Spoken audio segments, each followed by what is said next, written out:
you say in Shaykh, and he says that ego is always changing the way that it comes to us. So how does the ego adapt and change its approach to us in response to how the Shaykh is giving training or giving direction? Blind spots. Bismillah ar-Rahman ar-Rahim. Where you can't see. That's a bigger challenge. Because what people don't see, they don't think it's there. What the Shaykh is saying is there. They say, I don't see it. We say that's why it's called a blind spot.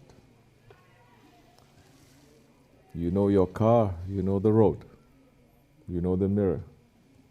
You know what it looks like. You've seen it years, all your life maybe. But there are still blind spots. Huh? What about parts of yourself that you've never seen before?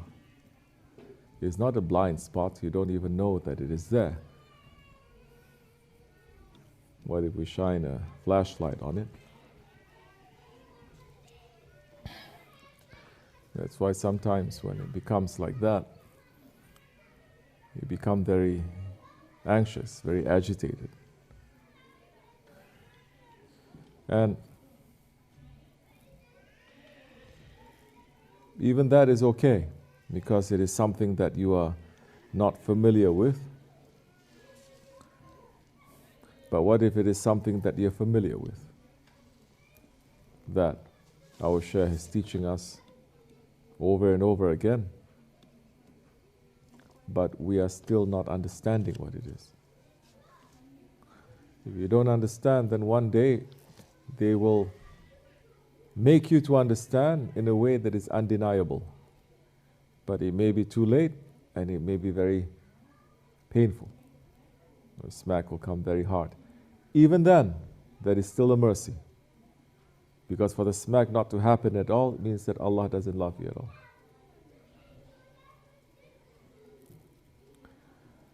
So, you're saying the ego is going to change. It's going to hide somewhere else. Firstly, it's on the tongue. Later, it's going to hide behind the eyes. You say, be careful. Later, it's going to hide inside your heart. And you're going to say, no, there's nothing in there except for Allah. Then you're going to be in big trouble. So, well, what if it is something that has been there for some time and you are not being strong enough to try to get rid of it? However it is, to get rid of it or to tame it or to have control over it. This is the whole point. It is to have control. It is not to say you are completely going to be free from it, but to have control. Once you have control over it, it's no longer destroying you. You are directing it, and if you're directing it to be in the way of haqq, even those wrong characteristics that you have, you are controlling it, you are pulling it, it will walk in the way of haqq and it will serve you. So the whole point is to control it. You watch yourself. 1 year is like this. Next year it must be smaller. Next year it must be smaller. It must be smaller. It must be small. You must go to the root cause of it. That's how things get small. Huh? To the root of it. You see a huge tree. It may have a huge root, but there's always a primary root. You cut off that primary root, everything dies. So this is not just recognizing that there is a problem, a big problem, but our Shaykh Effendi is not telling us there are 4,000 characteristics. He's saying there are 4. Everything comes down to this or this or this or this.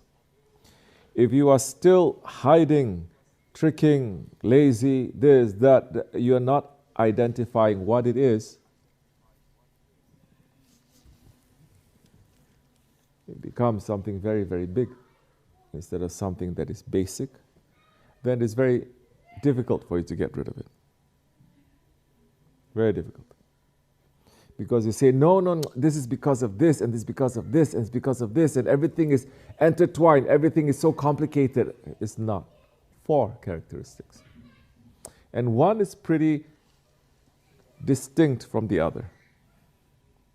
One is very different from the other one.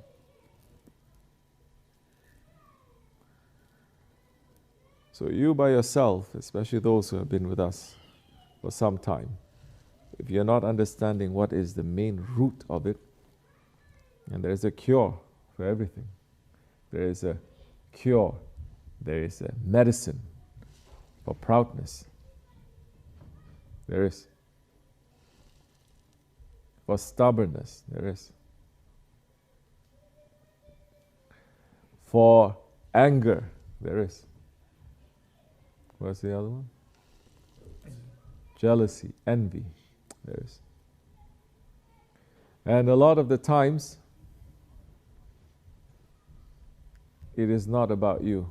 It is not, you don't deal with it from yourself. You understand? You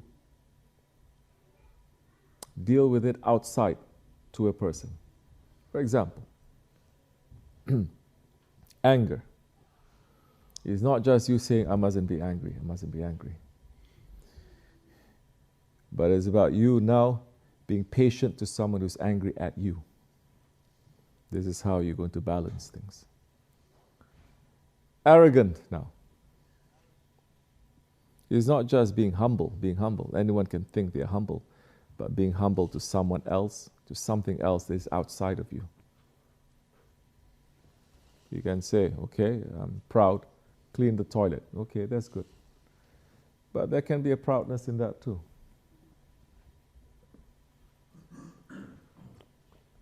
What's more difficult in that is to deal with proud people and to be humble when you yourself, you're proud. What do you do with jealousy? You're jealous of someone. You always want to be winning. Then you lose. Let the person to win. Support those ones.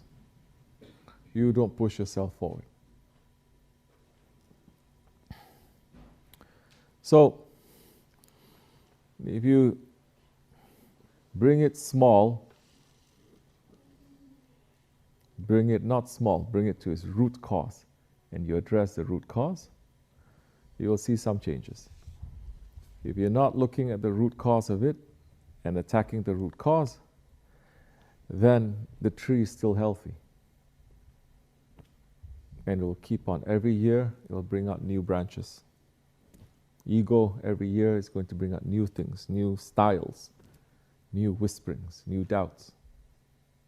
But all comes to the same when it comes to the main root that is there. So it is control. It is to say, okay, it's coming, sit over there. I know it's coming, but sit over there. I'm not going to. Now you sit over here, don't like that. Make it small. Put your rope around it, and when you decide now to be active in the way of Allah, then you're going to take it out from yourself. You're not going to, it's not just an internal exercise. How you say, meditation, tafakkur, is not just an internal exercise that you just sit and you think, yeah, I did this wrong, I did this right, I did this, and then that's it. That is only the first step. That is called the niyat. That is your intention.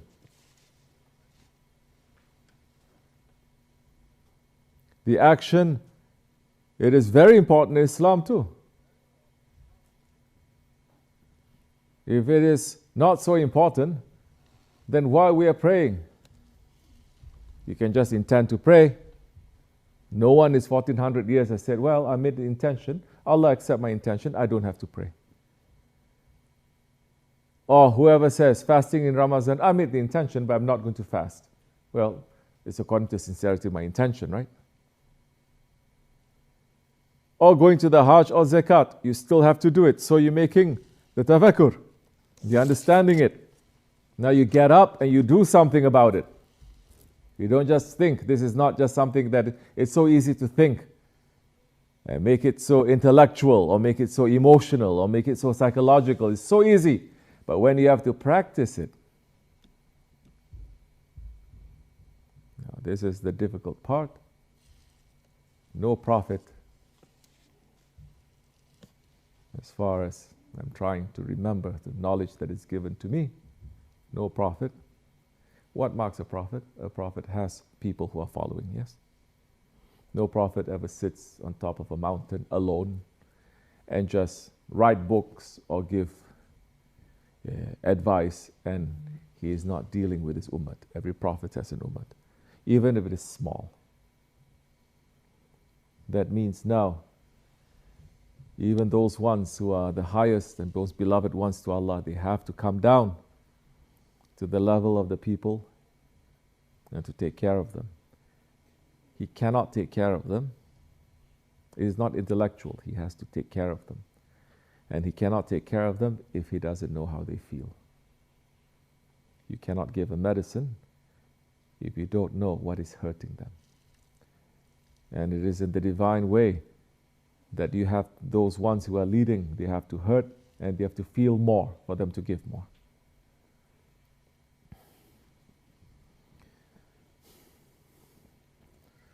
So,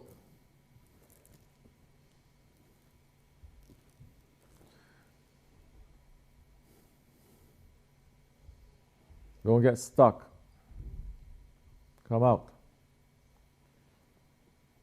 Don't get stuck. Sometimes you get so stuck in your head, so many things are coming, it's so real. Same conversation over and over again. But once you try to say it, it sounds very stupid.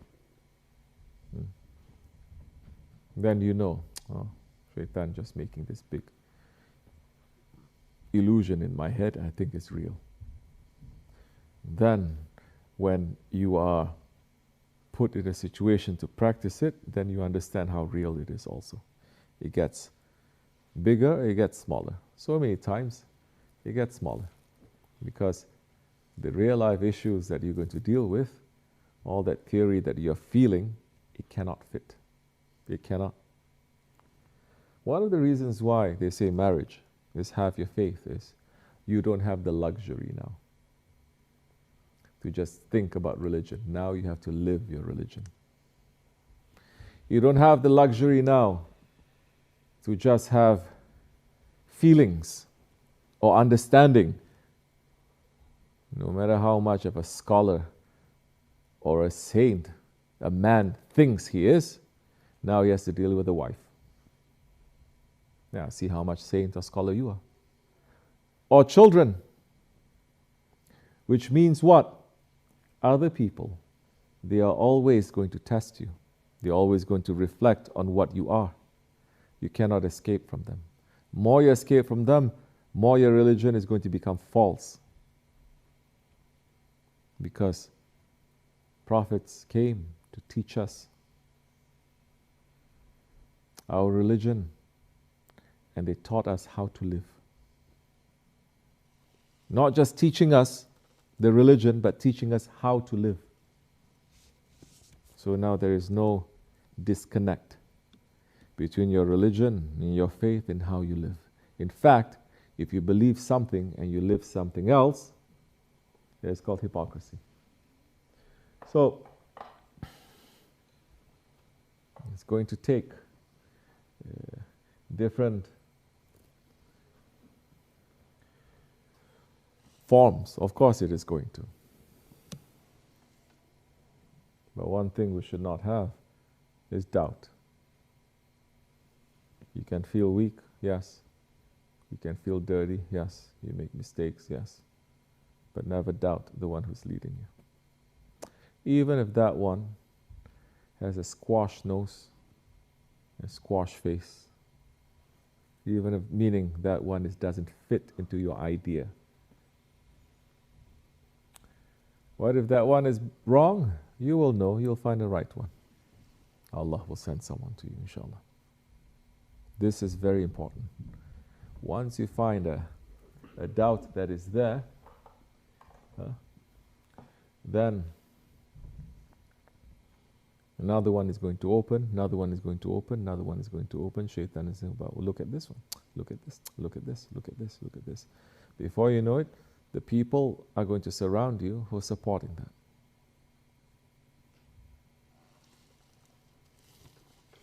And that time you're going to be caught in so many different ways. It's very hard for you to come out from. So, sohbat is important.